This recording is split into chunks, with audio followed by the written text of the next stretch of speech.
Welcome to the Rethink Leadership podcast, available on all platforms including YouTube if you prefer to watch. My name is Jeremy Blaine, CEO of Performance Works International, Executive Director of the Transformational Leadership Acceleration Institute, and Managing Partner of Diversity Talent. My aim is to bring insights from leaders, experts, and highly talented professionals from around the world. Insights, stories, and advice from the front lines of modern leadership to engage, inspire, and mobilize progress back in the workplace. Every episode is a learning opportunity for us all. The Rethink Leadership podcast also supports charities around the world. Each episode is in aid of a cause chosen by my guests, and to date I'm proud to say we've supported over 60 global and local great causes. Welcome to this episode of the Rethink Leadership podcast with my guest Holly Jukes, solutions architect and digital and automation expert. Holly is passionate about getting more girls and women into technology-based careers. She loves it and believes tech is a fantastic industry to work in. What's more, the support is there if you ask for it, as Holly has experienced herself. So many people around are having genuine interest and pleasure in watching her grow, develop and more. Her simple advice: don't be afraid to ask your teacher, careers advisor, manager, leader, whoever, for help to explore careers in this amazing industry. Holly is an experienced solutions architect, designing and implementing robust technology solutions for both the banking and fashion industry. Hosted across both traditional public-private cloud technologies and platforms including Amazon Web Services, AWS.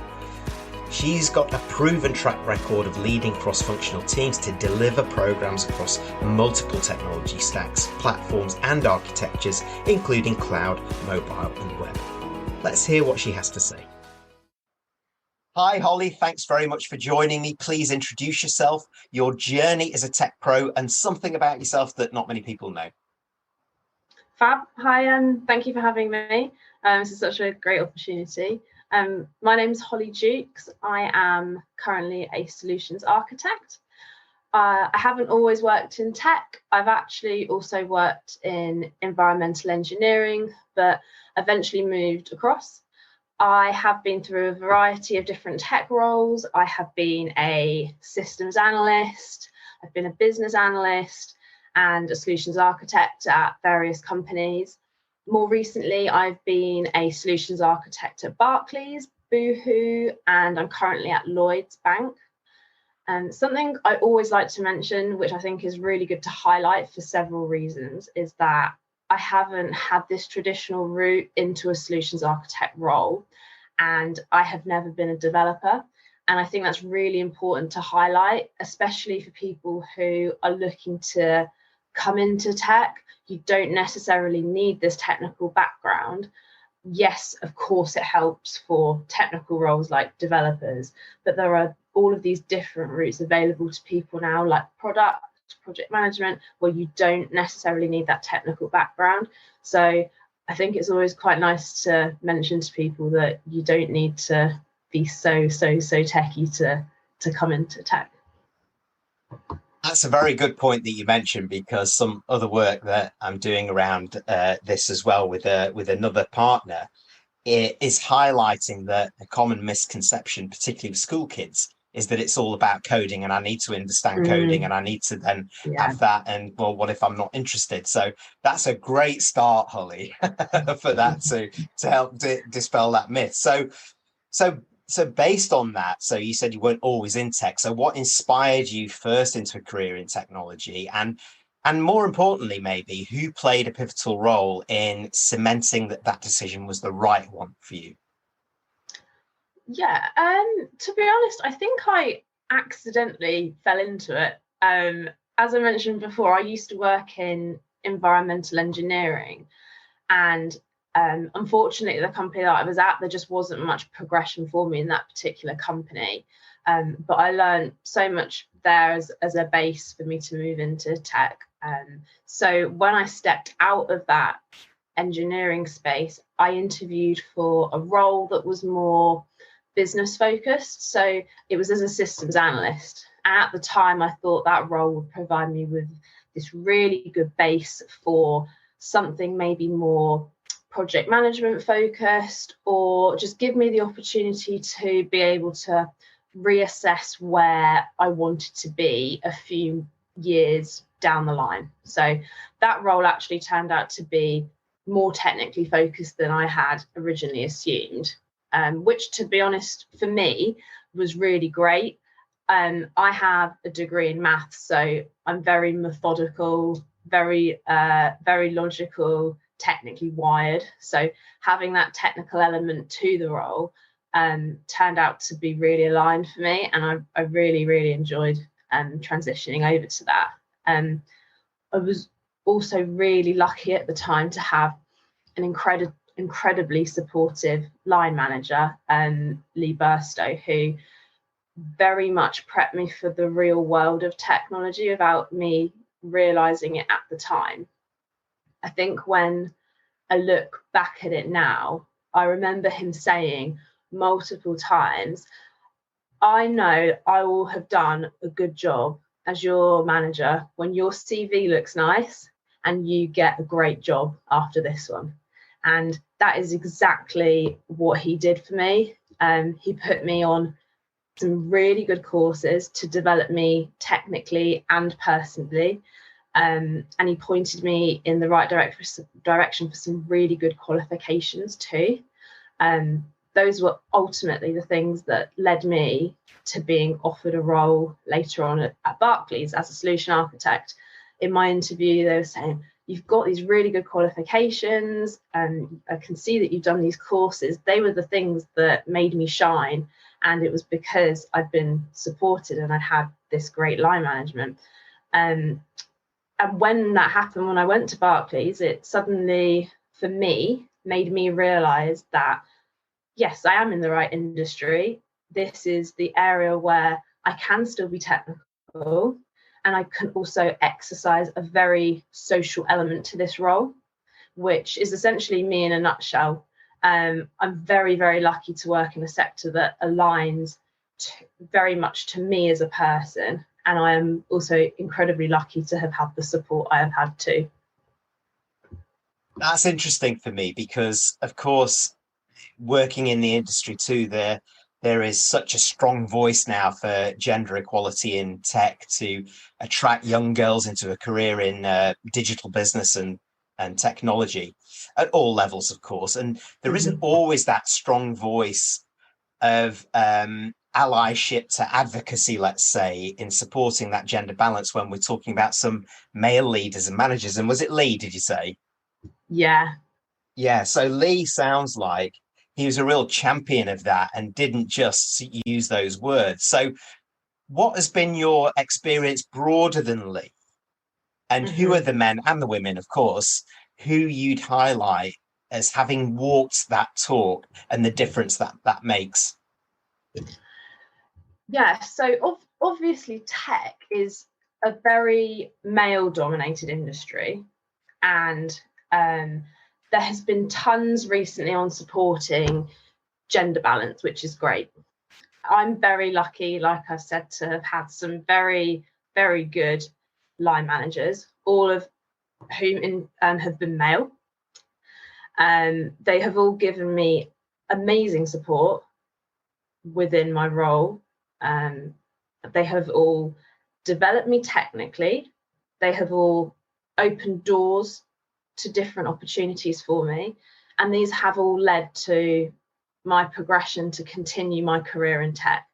I really don't think I would be in my role now if it wasn't for the support that I've received from my line managers. Yes, obviously I have put in hard work to be where I am, but there's been people who have been key to my career progression, and I think that's what that needs to be pointed out. And that's not just me, obviously, that's so many other people as well. They have shaped my career for me, and I'm so thankful for them. Like I mentioned, Lee, huge advocate for developing people, both men and women in his team. Everyone was put on the same courses, and some were put on ones that were more in line with their role, but everyone had their development tailored to them as an individual. My current line manager at Lloyd's, Andy Everett, he is brilliant. I've never felt so welcomed into a team in my life. Very similar to Lee. Despite working in Andy's team now, he always promotes being aware of good opportunities outside of his team. I admire that so much, that I'm still being pushed to better myself with other opportunities when working for someone. And I've seen him not just do it with myself, but other female colleagues within the bank. And because of that, he will always be someone that I turn to for advice. Well, it's so refreshing to hear somebody's come into a career in tech and is talking so positively about this, about those that have helped. And we connected with each other because I spotted a post of yours on LinkedIn, and it's one of those unusual posts that caught my eye because you were calling out some women in tech who were doing too much male bashing, as you called it. Can you explain that and what you wanted to change? Yeah, absolutely. I think most male colleagues are very supportive. I appreciate that tech is a very male-dominated industry, and we should be promoting diverse, inclusive workspace. So if we are forcing female agenda to such a degree that alienates male colleagues, that isn't helping the problem. Why on earth would we want to alienate our strongest allies? That's probably the question that I'd ask them. Well, we don't need to go into that in depth, but I thought that was really great to see out there, is that there are a lot of men out there, there are a lot of women out there who are supportive of women in business and women in leadership, women in tech, but also in some ways just don't see the gender lens there. It's like we're in favor of talent. That's it, and that's a great place to be, I would think. And it's a great place to be if we are to inspire young girls into considering digital business and technology careers for the future. And from your experience, what would you say to them in terms of the expectations around upsides and positives of a career like that? And what are the enablers and skill sets that they can adopt to accelerate that success? So tech is a great sector to work in for so many different reasons. That push for STEM and women to get into tech is there. It's very present, and women in tech are wanted. That's a real drive. You will be supported if that is something you're interested in and you think it aligns to you. People will support you. There are programs to do so. There are apprenticeship schemes, but just generally the industry is very supportive of it, and you will not be alienated. You will be looked after. It's a very exciting space to work in. It's generally very fast paced. What you're working on makes a difference in people's lives daily. Everyone uses tech now. It's a very interesting space to work in. And like we said before, there are many different pathways. You don't need to be a developer. There is a route for product, which is picking up now. There's business analysis, there's project management, there's test, UX, DevOps, solution architecture. There's so many routes to explore, and they're not all technically focused. And that for me is such a key thing, because it's something that I personally think makes me stand out as a solutions architect. I have very good interpersonal skills. I can communicate well with both tech and business, which allows me to build really strong relationships. Being able to influence in tech is so key. It's not just about your technical skills. If people like you, they will help you. They will support you. They will teach you. So why on earth would you not want to use that to your advantage? I went on a course, I think it's about 4 years ago now, called Dale Carnegie Effective Communications and Human Relations, with a wonderful coach called Trina Tolman. It was a course that Lee Burster had put me on, and where I learned a huge amount about the power of communication, influence, enthusiasm, and some of the principles that we looked at there sound so basic, but are so powerful. So, for example, being genuinely interested in what someone has to say. We as humans don't listen to understand, we listen to respond. And just little things like that make you so much more interesting and being able to influence people more. We looked at things like being a good listener.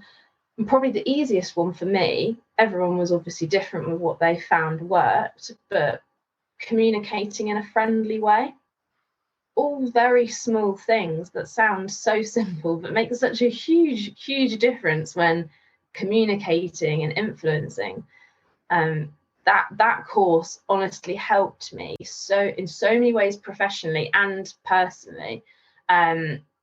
Specifically around relationships at work, building those strong relationships are so key, and I think that only brings positives to people.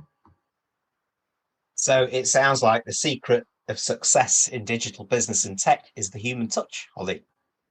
I think so. I think it's so key. I think it really is really helpful. It's only helped me. I don't think probably the key thing for me to say from that is that it hasn't hindered me at all. So why would you not be nice to people? Of course it hasn't hindered you. These are the power skills that we need. It's okay to have hard skills. We call these soft skills, and it's crazy, isn't it? There's nothing soft about these skills. If you think about Lee, Andrew, the other people that you've mentioned, it's not necessarily their capability. It's how they are in their interpersonal skills with you, how they listen, how they question, how they influence, how they communicate, all of those things. Or am I being unfair? Is that right? Oh, absolutely. Yeah, 100%. Yeah, well, this is it. And we are in the age, as we are told, of human-centered leadership. And it's so important now because employees have more power of choice now than they ever had, and prospective employees too. So leaders, managers, career functions like technology and digital business need to attract people, and you do that on a human level.